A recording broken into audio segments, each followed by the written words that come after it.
Boa noite a todos. Mais uma vez estamos aqui a convite do Centro Espírita Antônio de Oliveira para fazer a preleção evangélica do trabalho desta noite, ao qual somos imensamente gratos. E antes de iniciarmos, vamos fazer a nossa prece para nos ligarmos com o plano espiritual, para que eles possam nos inspirar a trazer boas ilações do Evangelho, do amor de Jesus para todos nós. Mestre amado Jesus, mentores espirituais, mais uma vez aqui estamos diante de vós em busca de fortalecer o nosso ser, para que possamos buscar energias salutares para realizar o nosso bom combate de cada dia, buscando purgar em nós as nossas dificuldades e alçar voos até a grandiosidade do vosso amor. Que assim seja, graças a Deus. Hoje nós temos a oportunidade de falar sobre o livro Jesus no Lar, de Néio Lúcio, psicografado por Francisco Cândido Xavier. E eu tenho a honra de estar aqui passando para vocês a lição de número 44, que tem como título A Lição do Essencial. Eu vou ler e nós vamos comentando ou durante a lição ou no final.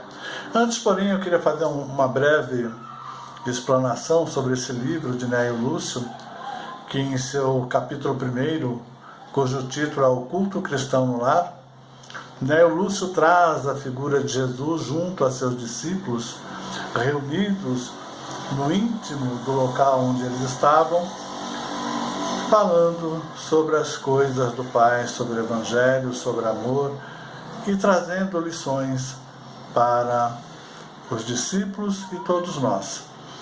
E este é o exemplo de Jesus que nos deixa, que foi o primeiro Evangelho no lar. E é isso que nós convidamos a todos a fazer, o seu Evangelho no lar, porque isso harmoniza o ambiente, deixa todos que ali residem numa condição espiritual favorável aos bons conselhos dos espíritos superiores. Então, essa foi mais um exemplo de Jesus para todos nós. E na lição O Essencial, inicia-se da seguinte forma: reunido Jesus com seus discípulos, e eles conversando, discorriam os discípulos entre si quanto às coisas essenciais ao bem-estar, quando o Senhor, assumindo a direção dos pensamentos, em dissonância acrescentou: é indispensável que a criatura entenda a própria felicidade, para que se não transforme, ao perdê-la, em triste fantasma de lamentação.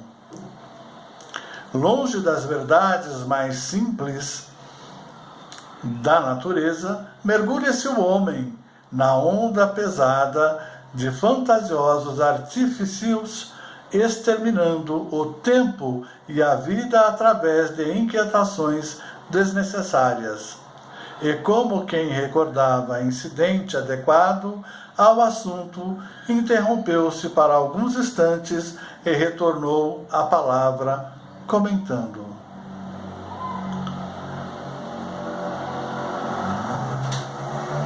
ilustre dama romana, em companhia do filhinho de 5 anos, dirigia-se da cidade dos Césares para Esmirna, em luxuosa galera de sua pátria. Ao penetrar na embarcação, fizera-se acompanhar de 2 escravos, carregados de volumosa bagagem, de joias, diferentes colares e camafeus, braceletes e redes de ouro adornados com pedrarias, revelavam-lhe a predileção pelos enfeites raros. Todo o pessoal de serviço inclinou-se com respeito ao vê-la passar. Tão elevada era a expressão do tesouro que trazia para bordo. Tão logo se fez o barco ao alto mar, a distinta senhora converteu-se no centro das atenções gerais. Nas festas de cordialidade, era o objetivo de todos os interesses pelos adornos brilhantes com que se apresentava. A excursão perseguia tranquila quando, em certa manhã ensolarada, apareceu o imprevisto. E benditos sejam os imprevistos das nossas existências. O choque em traiçoeiro Recife abre extensa brecha na galera e as águas a invadem. Longas horas de luta surgem com a expectativa de refazimento. Entretanto, um abalo mais forte leva o navio à posição irremediável, e alguns botes descidos são colocados à disposição dos viajantes para os trabalhos de salvamento possível. A ilustre patriarca, chamada às pressas, o comandante calcula a chegada a Porto Próximo em 2 dias de viagem, arriscada na hipótese de eventos favoráveis. A jovem matrona abraça o filhinho, esperançosa e aflita. Dentro em pouco, ela atinge o pequeno barco de socorro, sustentando a criança e pequeno pote, em que os companheiros julgavam trouxesse as joias mais valiosas. Todavia, apresentando o conteúdo aos poucos irmãos de infortúnio que seguiriam junto dela, exclamou: meu filho é o que possuo de mais precioso, e aqui tenho o que considero de mais útil.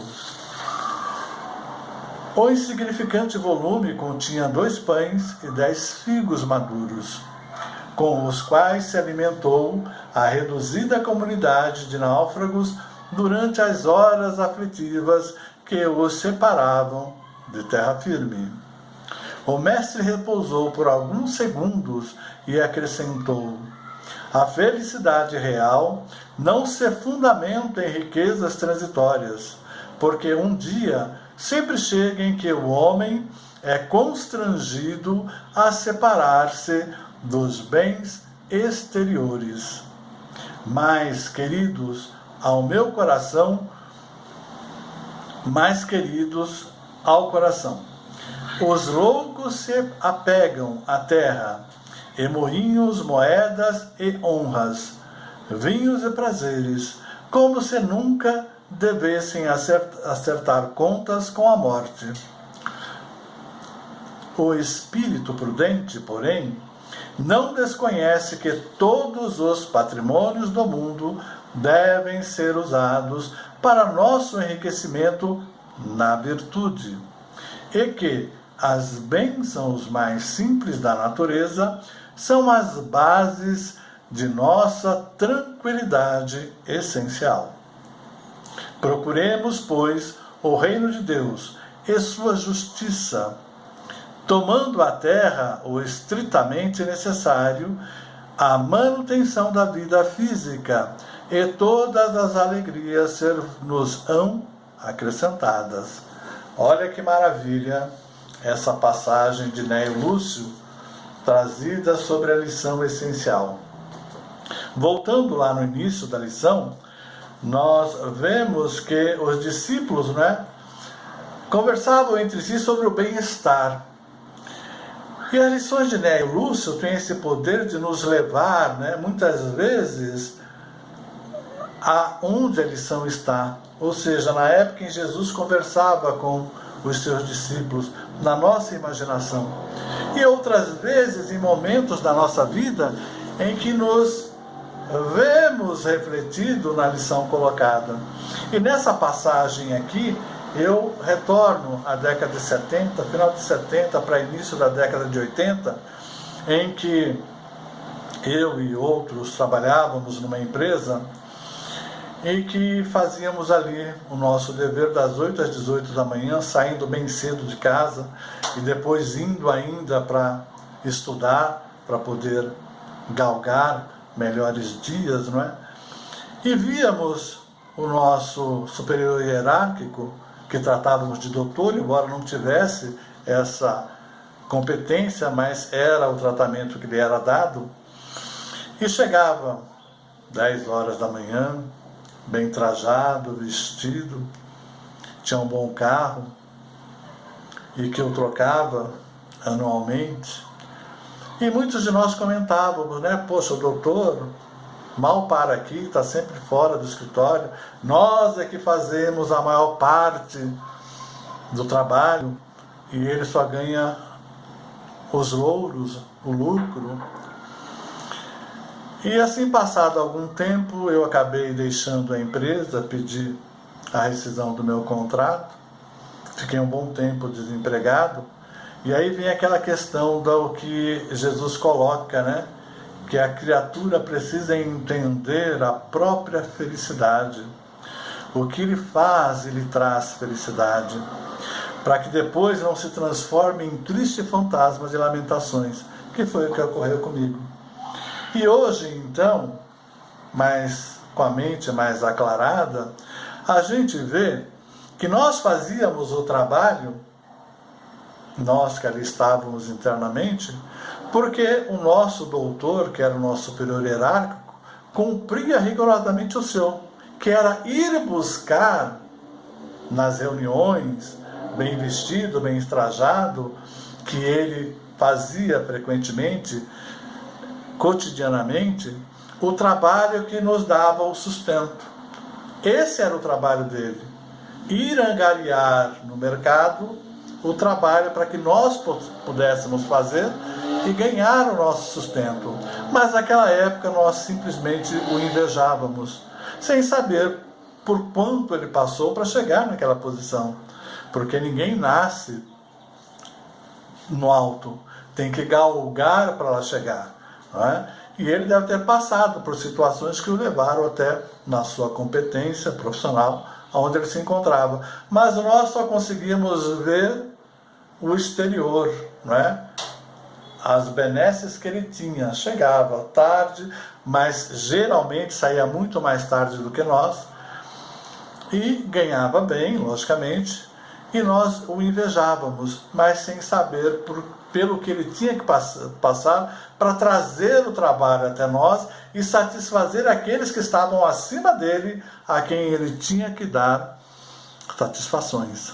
Então a gente vê que quando a gente visualiza a questão da materialidade, aquilo que os olhos carnais podem enxergar, nós tateamos feitos cegos, porque miramos naquilo que desejamos e não naquilo que temos competência e condições de realizar.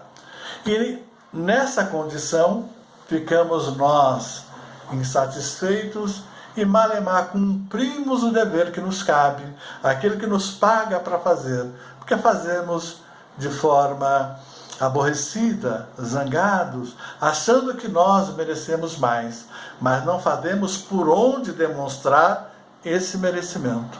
A começar pelo entendimento das coisas, trazendo humildade para saber aonde reside a nossa própria felicidade. E com certeza ela não está no que o outro possui. E nós precisamos identificar isto em nós. Então nós vemos aqui o que Jesus traz, quando ele fala da dama romana, que toma, não é, a embarcação saindo da cidade dos Césares, que era Roma, né, a capital do Império Romano, para se dirigir a outra cidade, e com certeza com todo aquele aparato de joias e tudo mais, porque aquele era o seu serviço. Ela estava a serviço do Estado de Roma, e no serviço que lhe cabia era exigido aquela vestimenta, era exigido que ela trouxesse aos olhos dos outros a ostentação do Império Romano. E nós vemos então essa grande lição. porque todos só conseguiam ver o exterior desta dama, mas não aquilo que se passava no seu íntimo.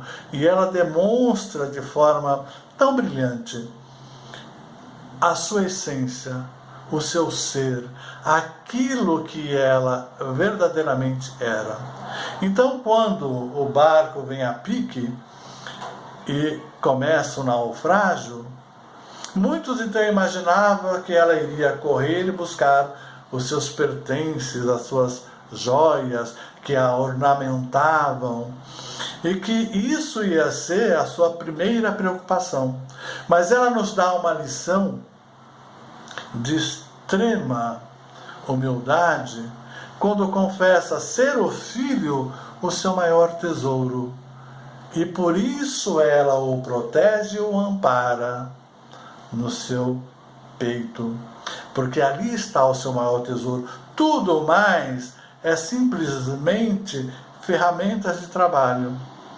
E ela então traz aquele pote junto ao filho e todos dizem, bom, com certeza ali estão as joias mais valiosas, porque nós temos, infelizmente, essa maledicência. Ao julgarmos a pessoa pelo seu exterior, nós estamos também fazendo a nossa visão do que ela pensa e do que ela é. E na nossa visão, ela iria com certeza salvar as suas joias mais preciosas. Lê do engano. Quando ela então relata àqueles que estavam junto a ela ao barco, e a nós todos, que o seu maior tesouro é o seu filho amado, e que no pote está o que ela julga necessário para aquele momento. E o necessário não eram as joias que adornam o seu corpo físico, o necessário é o alimento que iria permitir que elas chegassem a bom porto. Então havia 2 pães e 10 figos, e que ela dividiu com aqueles que ali estavam. Então nós vemos Jesus mais uma vez a nos indicar que a vida, como ele coloca aqui, é cheia de imprevistos. Nós fazemos planos, calculamos. Quem lá em dezembro de 2019, ao desejar feliz ano novo e fazendo os seus planejamentos, imaginaria que passaríamos um ano tão difícil de 2020, como ainda estamos passando em 2021? Quem? É o imprevisto que nos bate à porta para que nós possamos nos transformar e nos modificar, para que nós possamos nos conhecer e ver aonde está a nossa verdadeira felicidade. Está em estarmos enclausurados, separados uns dos outros, na nossa casa bem posta ou humilde? Está em termos as coisas, ou está no afago de um ente querido, num beijo, num abraço? Aonde reside a nossa felicidade? Esta é a questão que nós temos hoje a buscar, e que essa lição, a lição essencial, nos traz à mente. Aonde está a nossa felicidade? Nas coisas que possuímos ou nos anseios do nosso coração, que busca ardentemente para que esta pandemia termine e para que possamos nós buscar melhores dias e que possamos sair transformados e renovados? Nós vemos então que na lição essencial, quando Jesus finaliza e coloca o significante volume continha 2 pães e 10 figos maduros, aonde nós estamos colocando no nosso pote dourado os nossos pertences mais queridos? Será na nossa vestimenta? Será na forma que enfrentamos essa pandemia? Será na forma em que nós possamos buscar sermos solidários uns com os outros, auxiliando-nos no que nos é possível, as criaturas que sofrem mais do que nós, porque todos nós sofremos, mas tem aqueles que estão em condições muito mais miseráveis na acepção da palavra, da condição humana, sem um recurso sequer, sem um alimento sequer. Estamos nós, no nosso pote dourado, colocando essas questões para poder auxiliar o nosso próximo?